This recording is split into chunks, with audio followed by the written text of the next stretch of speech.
नहीं मैडम, घर में डांटते हैं नहीं कोई? डांटती है मैडम। क्यों डांट के लाती हो उमर? Sorry madam. कहाँ जा रहे हो? जाने दो, हम लोग पढ़ाई करने जा रहे हैं। A for apple, B for boy, C for cat, D for dog, E for elephant. Madam मालूम चलतो? ए मैडम ज्ञान मान लो, और थोड़ा टास्क बनाई नहीं वैसे तो एक किस्म के मान लो जगदीश झाड़ा हाल की हुई है। अब खुद ही मान ले तो एक किस्म झाड़ा हाल नहीं हुई है की समझा रखिए। अच्छा जा बहुत बोले ली लो तो अब दहाई तो चले आएंगे पुलिस वाले। अच्छा तो भी ऐसा ही पहुंचे ठीक है नहीं जो चलिए आप दहाई तो ही पुलिस वाले। अच्छा रुक कती है यार तो छोटा परिवार माफ करे दे।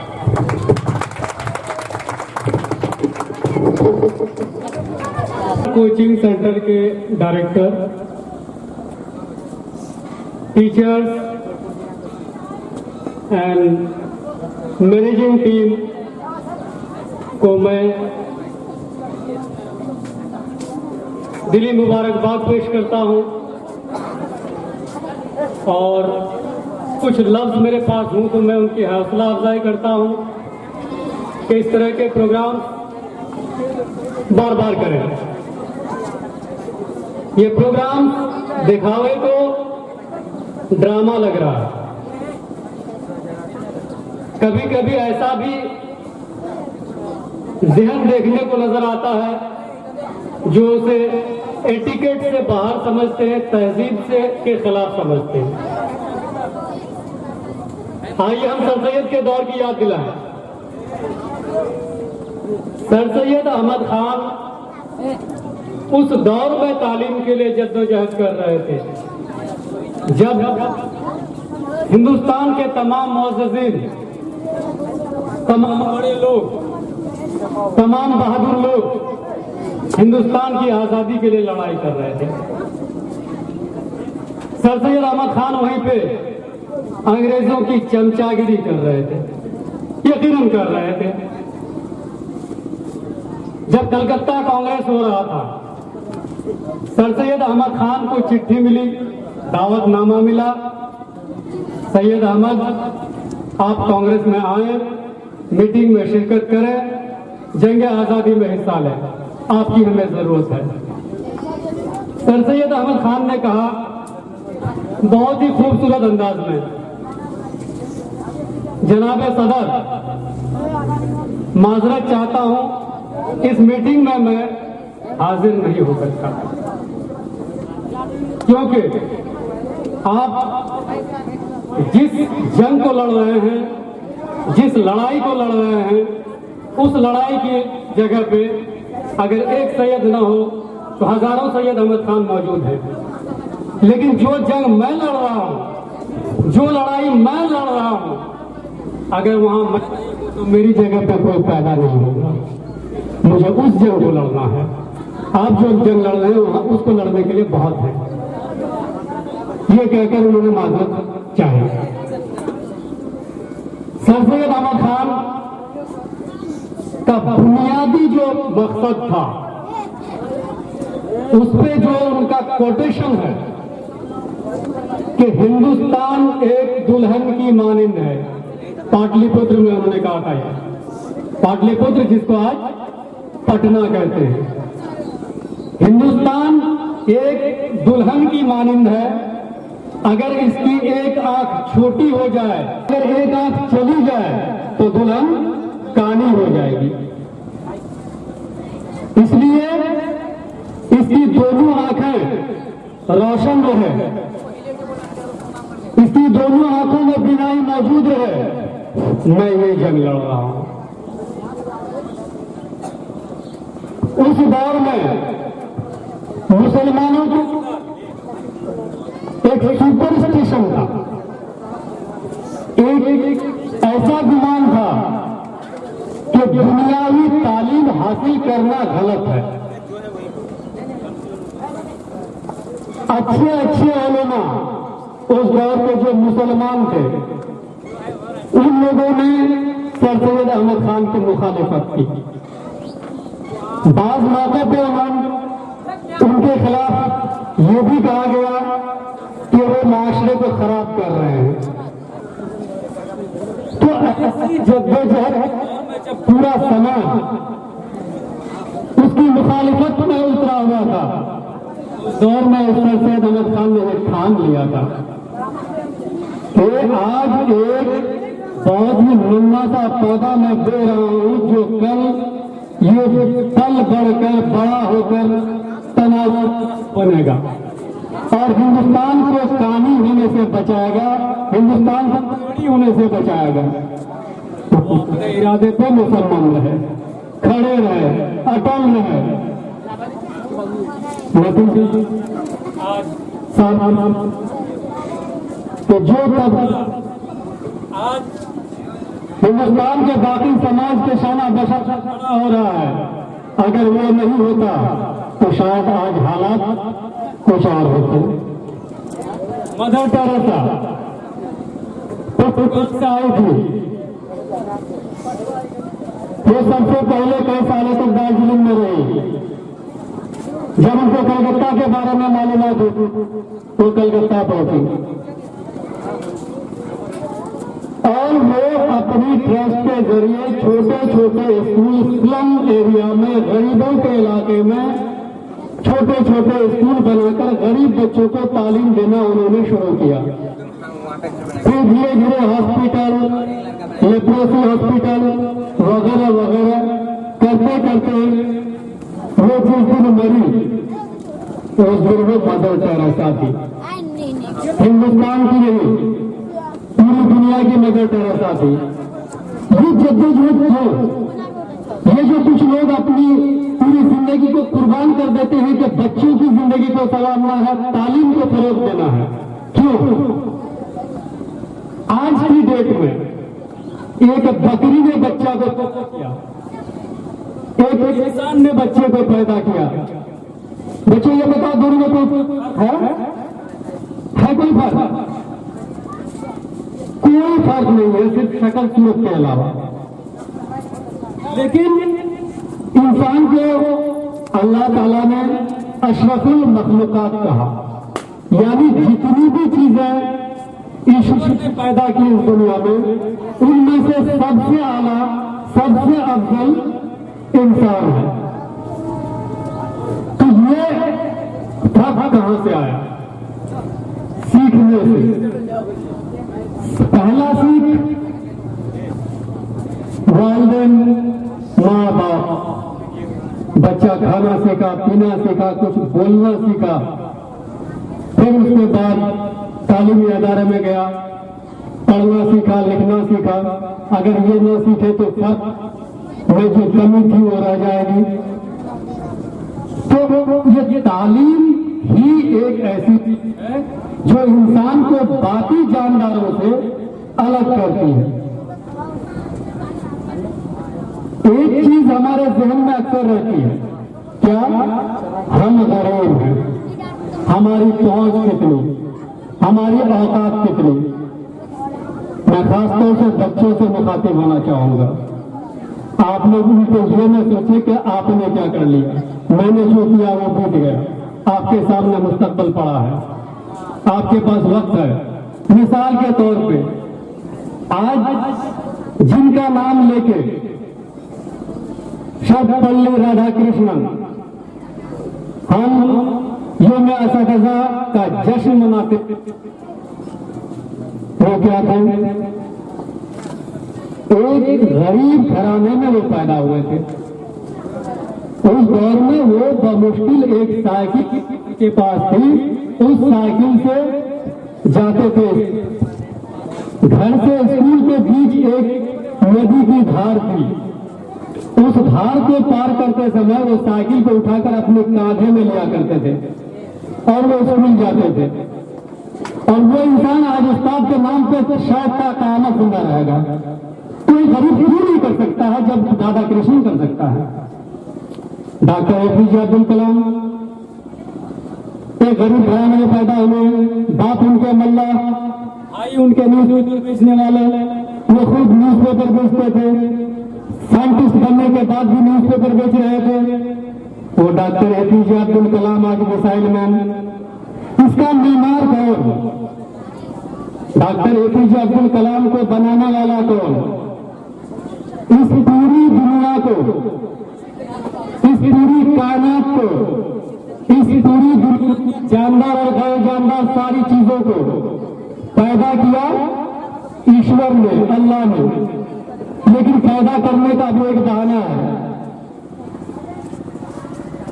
किसी जानवर को अंडे से पैदा करता है, किसी जानवर को मां की कोख से। अगर ऊपर वाला चाहता तो डायरेक्ट दुनिया में उसको पैदा कर देता, मगर नहीं करता। क्यों? तो हर चीज में एक बहाना चाहिए, दुनिया को एक निजाम चाहिए। तो ये जो साइंटिस्ट पैदा होता है, ये जो डॉक्टर पैदा होते हैं, ये जो इंजीनियर पैदा होते हैं, कहां से? इसके सबसे बड़े जिम्मेदार कौन है? इनके मेहमान कौन है? 3 लोग, मां, बाप, उस्ताद। इसलिए उस्ताद को और माँ बाप को वो इज्जत मिलती है जो किसी प्रेसिडेंट को नहीं मिलती, जो किसी बादशाह को नहीं मिल सकती।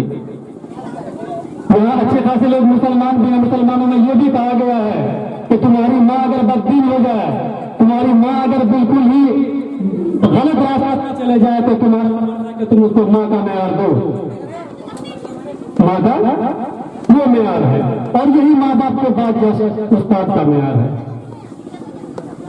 आज एक चीज यहाँ पे हमने देखी एक ड्रामा में, जिसको मैं बार बार जिक्र भी किया करता हूँ कि सुप्रीम कोर्ट ने लोगों पे, गार्जियंस पे ये बंदिश लगा दिया, टीचर्स पे ये बंदिश लगा दिया है कि वो बच्चों को न तो मारे, न पीटे, न ही डांट डपट करे।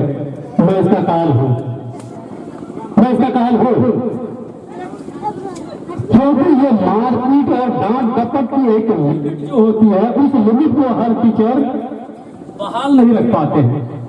उस लिमिट को पार करते ही बच्चे के अंदर जो लिहाज पैदा करना था, वो लिहाज की चीज पैदा करने की जगह डर पैदा हो जाता है। और जिस दिल में डर घुस जाए, जिस दिमाग में डर घुस जाए, वो दिमाग कमजोर हो जाएगा। इसलिए अगर टीचर के अंदर सलाहियत है तो वह आज भी डांटता है, आज भी पीटता है, मगर उस डांटने में, उस पीटने में जो शफकत, जो मोहब्बत झलकती है, बच्चा डरता नहीं, उसके अंदर मोहब्बत पैदा होती है। ये टीचर की क्वालिटी पे कि वो किस तरह से डांटते, किस तरह से मारते हैं। तो तय करना होगा कि मुझे कहाँ जाना है, तब तय करना होगा किधर जाना है। तो ये टारगेट एक बच्चे के अंदर होगा जब कि जनवरी के महीने में वो सोचेगा कि दिसंबर आएगा जब मुझे इम्तिहान पास करना है। अगर ये टारगेट उसके अंदर नहीं हो तो वो क्यों पढ़ेगा? वो तो बच्चा है। अगर मुस्तकबल को इतना वो समझ लेता, जिंदगी के आने वाले उतार चढ़ाव को वो समझ सकता, तो उसको तालीम देने की जरूरत नहीं पड़ती। क्योंकि वो समझ नहीं पा रहा है, तो वो समझ सके, इसके लिए एक टारगेट होना चाहिए।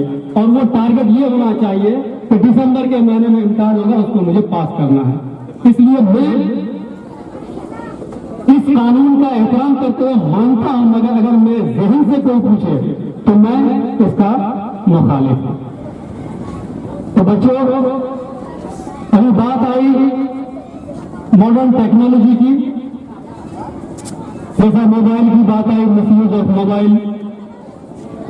तो मिसयूज ऑफ मोबाइल अगर इसी यही महानंदा है, इस महानंदा के पानी का से हम लोग मुख्तलिफ काम अंजाम देते हैं।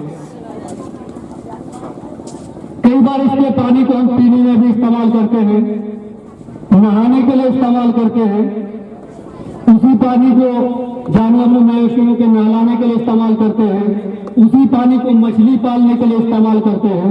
मगर वही पानी जब बाढ़ की शक्ल इख्तियार कर ले तो उससे हम बचते हैं। बस इससे ज्यादा मैं क्या कहूं मोबाइल के बारे में। हमने जो कहा मेरा ये नहीं। तो बच्चों, सरकार ने जो रुख इख्तियार किया है वो अपनी जगह पे आपके हक में किया है। कई जगहों पे शायद कहीं न कहीं कोई चूक है, जानबूझकर हो या अनजाने में हो, जो अभी मैंने कहा उसको अपने तौर पे लेना पड़ेगा। और शायद मुझे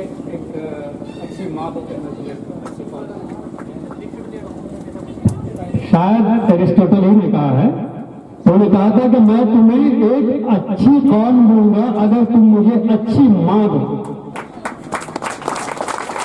मैं तुम्हें एक अच्छा नेशन दूंगा अगर तुम मुझे एक अच्छी मां दो। यानी मां का सबसे बड़ा रोल, सबसे बड़ा किरदार और सबसे बड़ी जिम्मेदारी होती है बच्चों के मुस्तकबिल को संवारने के लिए। बस यही कहकर मैं अपनी बात खत्म करता हूँ। उम्मीद करता हूँ कि आज के इस प्रो में ही में असातिज़ा का सबक समझ कर ले और इस सबक को याद रखें। यही इसी में आप लोगों को और हमें खुश शुक्रिया।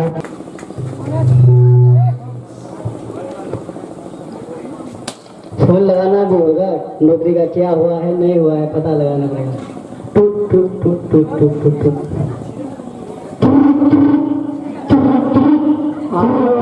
हेलो हेलो, हाँ कि हर्षद जी बोल रहे हो? हाँ हर्षद जी बोल रहा हूँ, बताओ। वो हम गार्ड की नौकरी के लिए अप्लाई किए थे, आप थोड़ा बताइए तो क्या हो रहा है नहीं हो रहा है। अच्छा तो फॉर्म भर दिए थे? फॉर्म तो भर दिए थे, हाँ फॉर्म तो भर दिए थे। अच्छा क्या नाम है तुम्हारा? MP sir. नहीं पूरा नाम बताओ। मोहन पाल सर।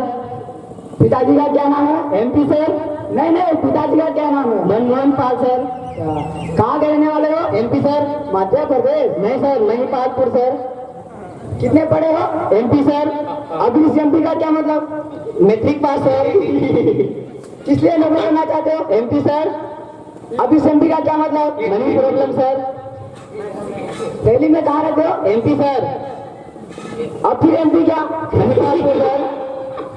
कैसे आदमी हो यार तुम? MP sir. अब फिर MP क्या? मैंगोलिंग पर्सनालिटी सर। तुम्हारी नौकरी पक्की हुई? MP sir. अब फिर MP क्या? मैं सर। आ गया सर, हम जा रहे हैं। कौन? MP sir. अब फिर MP क्या? Mummy papa sir. काम दूंगा अगर तुम मुझे एक अच्छी मां दो। तो ये नेपोलियन बोनापार्ट का कल वो था, कोटेशन था, नेपोलियन बोनापार्ट। तो आइए so please welcome none but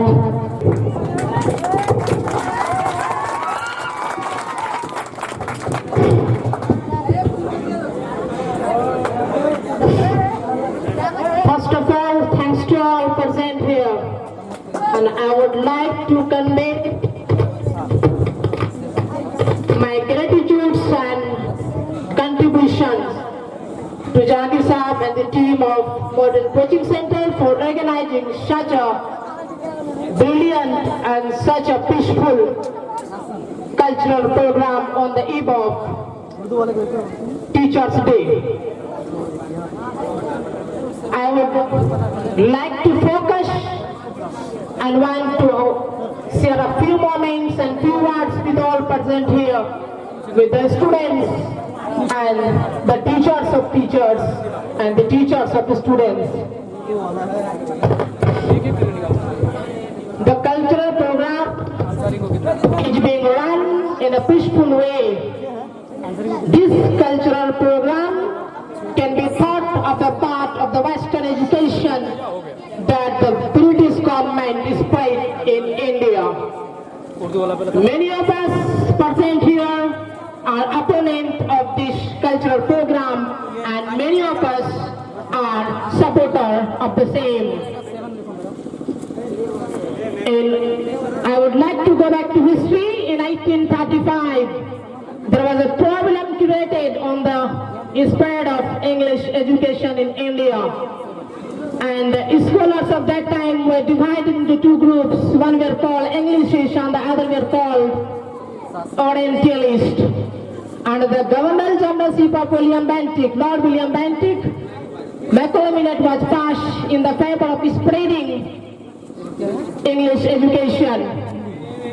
It doesn't mean that the Orientalists were fully avoided. Western education means the education of English and the culture of Western society. This cultural program also reflects one of the part of the Western education. This vast education created middle class family which enabled India to get out from the clutch of the British rule. So concludingly, I would like to thank once again to the team of Modern Coaching Center for organizing such a program, and I also like to aid or enthusiasm them with the message of organizing such a program in a continuative way. This sort of program gets or extend out the hidden qualities from the core of the body. So this sort of program will enable the quality of the student flourish and give them the better result in the examination. Because many of the students have qualities in them, but they are hidden. They are not given chance to get them extra out and lighten them the lamp of education. Concludingly, I want to say or request the teachers and the students involved in training students, in coaching students across Manora to make a communion, a healthy communion between teachers and students and establish a history of results, a history of developing results in Manora. Thank you.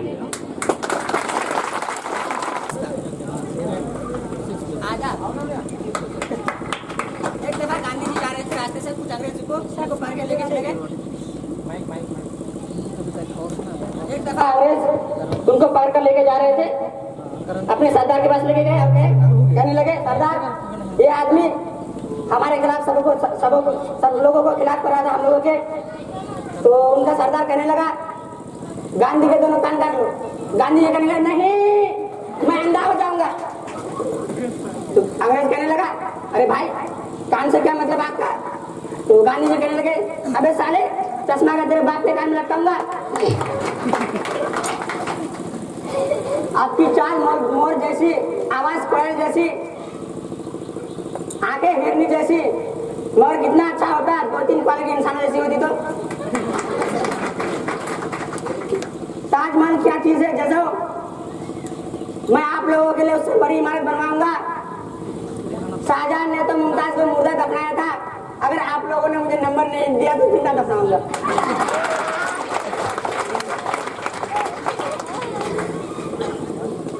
ओ दादा कुत्ता बच्चा ना যদি তোমরাই এগুলো सुखानी।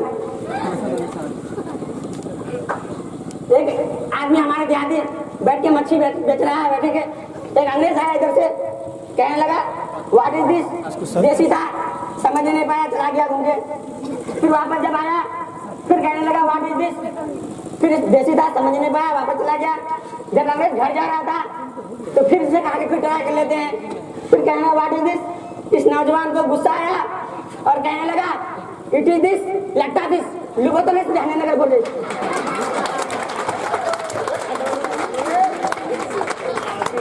तो 10 performer का नाम अनाउंसमेंट करेंगे। तो मैं काफी रेस्पेक्टफुली एंड हम्बली सबसे पहले हमारे तीनों जजेस के लिए एक बार जोरदार तालियां हो जाए। अब मैं एक बाद एक तमाम जजेस से गुजारिश करूंगा कि वो बराए करम स्टेज में आके बेस्ट परफॉर्मर का, चाहे जिस कैटेगरी में हो, चाहे उर्दू स्पीच के लिए हो, इंग्लिश स्पीच के लिए, उनका नाम अनाउंस करें। हिंदी कविता के लिए, उर्दू नज्म के लिए और ड्रामा के लिए।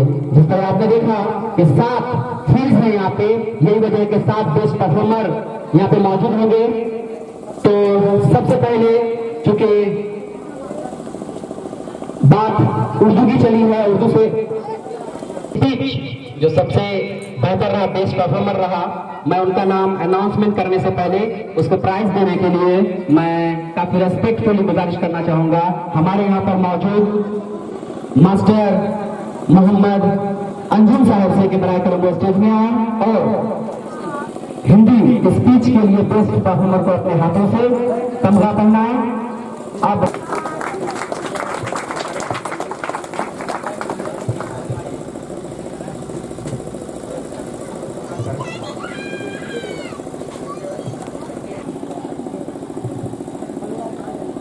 दिस पेज के बेस्ट परफॉर्मर करण कुमार बुलाना था।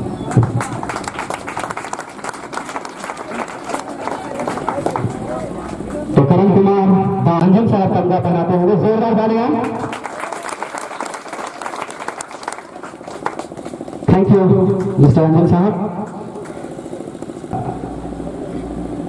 सिंगल परफॉर्मर के तौर पे जो यहाँ पे बंगाली कविता के लिए आई थी वही बेस्ट परफॉर्मर रही है। उनका नाम मैं खुद उनकी माँ को यहाँ गाने की दावत दूंगा कि वो आएंगी यहाँ पे और बेस्ट बंगाली कविता के लिए बेस्ट परफॉर्मर का अवार्ड देंगी रीमा मोदक। तो